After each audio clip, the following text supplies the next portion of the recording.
అనేకమైనటువంటి గిరిశిఖరములు ఉంటాయి. ఆ గిరిశిఖరములకు మందేహులు అనేటటువంటి రాక్షసులు తలక్రిందులుగా వేలాడుతుంటారు. వాళ్ళు ప్రతిరోజు ఉదయం వేళలో సూర్య భగవానుడు ఉదయిస్తున్న సమయంలో సూర్యుడు ఉదయించకుండా ఆయనని గ్రసించే ప్రయత్నం చేస్తారు. అప్పుడు ద్విజులైనటువంటి వారు సంధ్యావందనం చేసి అర్ఘ్యం విడిచిపెడితే ఆ విడిచిపెట్టబడినటువంటి అర్ఘ్య జలముల యొక్క శక్తి చేత, సూర్య భగవానుని యొక్క శక్తి చేత అక్కడ ఉండేటటువంటి మందేహులన్న రాక్షసులు ఆ సముద్రంలో పడిపోతూ ఉంటారు.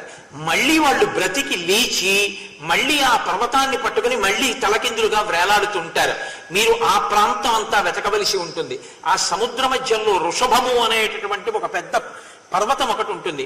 తెల్లటి పర్వతం పెక్కు వృక్షములతో శోభిల్లుతూ ఉంటుంది. ఆ వృషభగిరి మీద సుదర్శనము అని పేరు కలిగినటువంటి ఒక గొప్ప సరోవరం ఉంటుంది.